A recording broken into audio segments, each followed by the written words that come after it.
Assalamualaikum sahabat Islam, yang seperjuangan dan sama-sama mengharap ridho Allah, dan syafaat Nabi Muhammad. Tidak lupa kami mendoakan kalian semua, semoga kita diberi kelancaran rezeki dan dipermudah semua urusan kita, serta sehat dan diberi keberkahan umur. Kami di sini akan bercerita tentang keadaan mayat di dalam kubur, yang diambil dari hadis Nabi. Bismillahirrahmanirrahim. Nabi Muhammad bersabda, tatkala ruh telah keluar dari badan anak Adam atau manusia, dan telah terlewati waktu 3 hari, maka ia berkata, wahai Tuhanku, izinkanlah aku, sehingga aku bisa lewat dan melihat jasadku yang mana aku dulu ada di dalamnya. Lalu Allah yang Maha Luhur mengizinkan ruh si mayat itu, datanglah ruh si mayat ke kuburnya dan melihatnya dari arah jauh, telah mengalir darah dari 2 lubang hidung dan mulutnya. Ia pun menangis dengan tangisan yang lama, lalu ruh si mayat itu berkata, aduh kesusahanku, wahai jasadku yang miskin, wahai kekasihku, apakah kamu ingat hari-hari dalam hidupmu? Tempat ini adalah tempat kesedihan, cobaan, kesusahan, sedih, dan penyesalan. Lalu ruh si mayat itu pun pergi. Tatkala sudah 5 hari, ruh si mayat berkata, wahai Tuhanku, izinkanlah aku sehingga aku melihat jasadku. Lalu Allah mengizinkannya, dia pun pergi ke kuburnya dan melihat dari jauh, telah mengalir air dari 2 lubang hidung, mulut, dan kedua telinganya, berupa nanah yang bercampur darah dan nanah kuning. Lalu dia menangis kemudian berkata, wahai jasadku yang miskin, apakah kamu ingat hari-hari dalam hidupmu? Ini adalah tempat kesusahan, prihatin, ujian, belatung-belatung, dan kalajengking. Dagingmu telah dimakan oleh belatung-belatung, kulitmu dan anggota-anggota tubuhmu telah robek, kemudian ruh si mayat itu pergi. Tatkala sudah 7 hari, ia berkata, wahai Tuhanku, izinkanlah aku sehingga aku melihat jasadku. Lalu Allah mengizinkannya, dia pun pergi ke kuburnya dan melihat dari jauh. Telah terjadi di dalam jasadnya, banyak sekali belatung, lalu dia menangis dengan tangisan keras seraya berkata, wahai jasadku, apakah kamu ingat hari-hari dalam hidupmu? Di mana anak-anakmu? Di mana kerabat-kerabatmu? Di mana istrimu? Di mana saudara-saudara dan teman-temanmu? Di mana teman-teman akrabmu? Di mana tetangga-tetanggamu yang mereka rela bertetangga denganmu? Hari ini mereka menangis kepadaku dan kepadamu, ujar ruh si mayat itu, sambil mengenang masa hidupnya. Diriwayatkan dari sahabat Abu Hurairah, tatkala seorang mukmin meninggal dunia, maka ruhnya akan berputar-putar di sekitar rumahnya selama sebulan. Ia melihat harta yang sudah ia tinggalkan, bagaimana harta itu dibagi, atau bagaimana dilunasi hutang-hutangnya. Tatkala telah sempurna sebulan, maka ruhnya dikembalikan pada liang kuburnya. Ia pun berputar-putar sesudah itu sampai sempurna setahun. Ia melihat siapa yang mendoakannya dan bersedih kepadanya.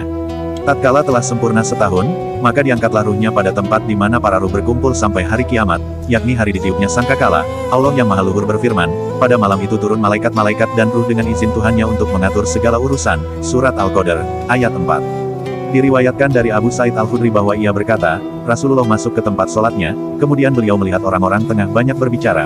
Beliau pun bersabda, ingatlah, sesungguhnya andai kalian banyak mengingat kematian, niscaya kalian tidak akan banyak berbicara. Oleh karena itu perbanyaklah mengingat kematian, karena sesungguhnya tiada hari yang dilewati kuburan, kecuali kuburan itu akan mengatakan 6 kalimat, yaitu, 1. Aku adalah tempat pengasingan. 2. Aku adalah tempat kesendirian. 3. Aku adalah tempat kegelisahan. 4. Aku adalah tempat kegelapan. 5. Aku adalah tempat dari tanah. 6. Aku adalah tempat belatung. Perintah Nabi, yang memerintahkan kita untuk tidak banyak berbicara dan mengingat kematian, sesuai dengan haditsnya, yaitu, apabila kamu beriman kepada hari akhirat, maka hendaklah berbicara yang baik atau diamlah. Nabi melanjutkan ceritanya kepada orang-orang yang suka berbicara itu, yaitu, ketika seorang hamba mukmin telah dikubur, maka kuburan berkata kepadanya, semoga kelapangan untukmu, aku menganggapmu sebagai keluargaku sendiri, semoga kemudahan ditetapkan untukmu, sesungguhnya kamu adalah orang yang paling aku cintai, yang berjalan di atasku, ketika aku berkuasa atasmu hari ini, dan kamu berada di dalamku, maka kamu akan melihat perlakuanku terhadapmu. Kemudian kuburan meluas karenanya, seluas pandangan mata, dan dibukakan baginya pintu surga. Namun ketika seorang hamba kafir telah dikubur, maka kuburan berkata kepadanya, semoga kelapangan tidak ada untukmu, aku tidak menganggapmu sebagai keluargaku sendiri, semoga kemudahan tidak ditetapkan untukmu, sesungguhnya kamu adalah orang yang paling aku benci yang berjalan di atasku, ketika aku berkuasa atasmu dan kamu berada di dalamku, maka kamu akan melihat perlakuanku terhadapmu. Kemudian kuburan menjepitnya hingga tulang-tulang rusuknya hancur, sedangkan Rasulullah yang menceritakan ini, sambil memberikan isyarat dengan memasukkan jari-jari tangan satunya ke jari-jari tangan lainnya. Kemudian Allah mempersiapkan untuk orang kafir 70 ular besar, yang andai satu ular saja dari mereka menyembur di bumi maka bumi tidak bisa menumbuhkan tanaman apapun selama dunia ada. Kemudian ular-ular itu menggigit, menyobek-nyobeknya sampai datangnya masa penghitungan amal atau hari kiamat. Rasulullah bersabda, kuburan itu bisa jadi sebuah taman dari taman-tamannya surga, atau sebuah lubang dari lubang-lubangnya neraka. Dari hadis ini terdapat cerita tentang tangisan Sayyidina Utsman karena kuburan, diriwayatkan dari Abu Bakar al-Ismaili dengan sanadnya, dari Utsman bin Affan, bahwa ketika disebutkan perihal tentang neraka kepada Utsman, maka ia tidak menangis. Ketika disebutkan perihal tentang kiamat kepada Utsman, maka ia juga tidak menangis. Akan tetapi ketika disebutkan perihal tentang kuburan kepada Utsman, maka ia menangis, dalam artian lebih seram di kuburan, karena akhir dari kuburan adalah hari kiamat. Kemudian Sayyidina Utsman ditanya, "Mengapa Anda demikian wahai Amirul Mukminin?" Utsman menjawab, "Sesungguhnya ketika aku berada di neraka, maka aku akan bersama orang lain. Namun ketika aku berada di hari kiamat, maka aku juga akan bersama mereka. Tetapi ketika aku berada di kuburan, maka aku akan sendirian. Tidak ada seorang pun yang akan bersamaku di sana. Sesungguhnya kunci kuburan berada di tangan malaikat Israfil. Ia akan membuka kuburan nanti di hari kiamat." Sayyidina Utsman pun melanjutkan perkataannya, "Barang siapa dunianya adalah penjara baginya, maka kuburan adalah surganya. Barang siapa dunia adalah surga baginya, maka kuburan adalah penjaranya. Barang siapa kehidupan di dunia adalah belenggu baginya, maka kematian akan melepaskan belenggunya. Dan barang siapa meninggalkan kemewahan dunia, maka ia akan mendapati kemewahan itu di akhirat." Sayyidina Utsman berkata lagi, "Sebaik-baiknya manusia adalah orang yang meninggalkan dunia sebelum dunia meninggalkannya, dan yang membuat Tuhannya meridhoinya sebelum ia bertemu dengannya, dan yang meramaikan kuburannya sebelum ia memasukinya, dalam artian sudah mempersiapkan diri untuk di kuburan dan akhiratnya, yaitu dengan ibadah kepada Allah." Dari hadis ini terdapat cerita lain, yaitu diceritakan dari Al-Hasan, bahwa ia sedang duduk di depan pintu rumahnya. Tiba-tiba ada jenazah laki-laki lewat, yang diiringi oleh orang-orang di belakangnya. Di bawah jenazah itu terdapat anak perempuan yang masih kecil, yang berjalan dengan keadaan menangis. Kemudian Al-Hasan berdiri dan mengikuti jenazah itu. Ia mendengar anak perempuan itu berkata, "Mengapa aku menghadapi hari kepergianmu seperti ini di usia umurku saat ini?" Al-Hasan berkata, "Bapakmu belumlah menghadapi hari seperti ini," ujar Al-Hasan kepada anak perempuan itu. Kemudian Al-Hasan mensolati jenazah itu dan pulang. Keesokan harinya, ketika Al-Hasan selesai sholat subuh, kemudian matahari terbit, dan ia duduk di depan pintu rumahnya, maka tiba-tiba ia melihat anak perempuan itu lagi menangis, dan pergi berziarah ke kuburan bapaknya. Al-Hasan berkata, "Anak perempuan ini adalah anak yang pintar, aku akan mengikutinya, barangkali ia akan mengatakan beberapa kalimat yang bermanfaat bagiku," ujar Al-Hasan. Kemudian Al-Hasan mengikuti anak perempuan itu. Ketika anak perempuan itu sudah sampai di kuburan bapaknya, maka Al-Hasan bersembunyi di bawah pohon berduri.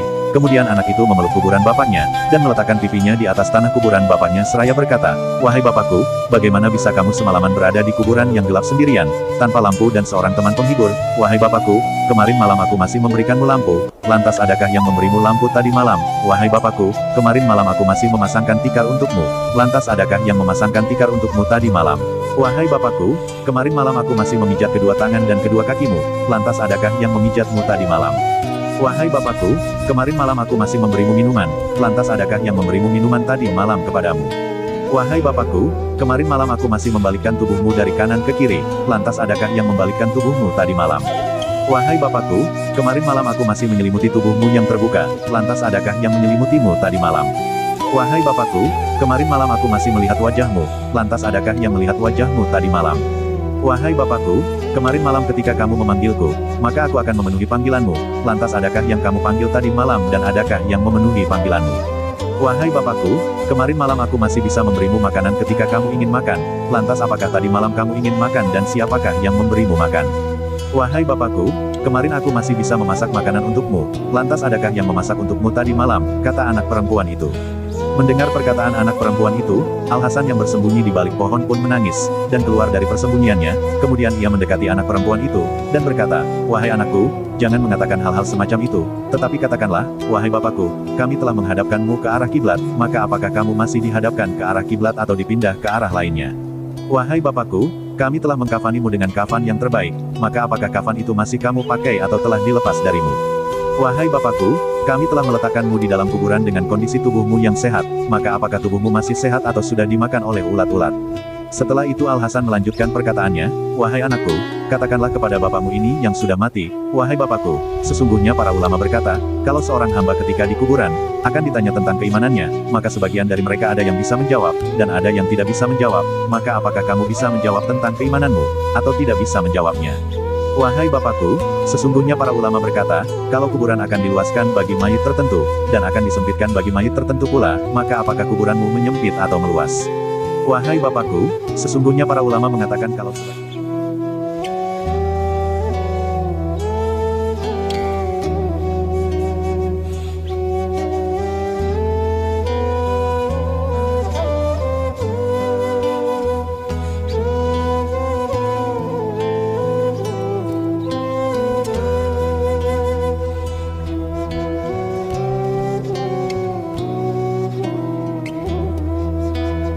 setiap orang yang telah dimasukkan ke dalam kuburan, maka orang yang bertakwa akan menyesali, mengapa ia tidak banyak melakukan kebaikan-kebaikan, dan orang yang bermaksiat akan menyesali, mengapa ia melakukan keburukan-keburukan, maka apakah kamu menyesali atas perbuatan burukmu, atau kebaikanmu?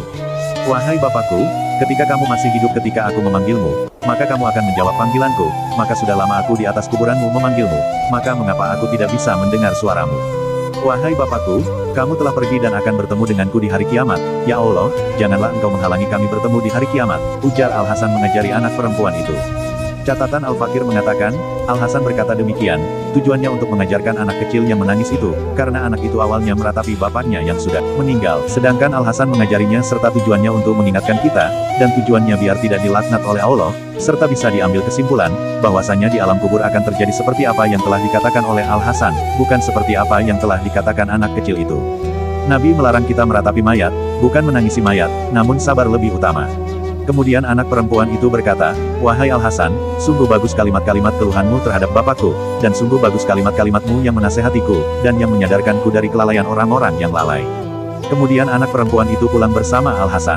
Pesan yang bisa diambil adalah, jangan meratapi kematian seorang seperti anak kecil yang diceritakan oleh Al-Hasan, karena bisa mendapatkan laknat Allah, sedangkan menangisi tidak apa-apa, karena itu adalah tanda sayangnya kita, namun jangan sampai berlebihan, karena dikhawatirkan mendapat laknat Allah dan menambah beban si mayat, tapi bersabar itu lebih utama, menerima kodok dan kodar Allah itu pahalanya luar biasa.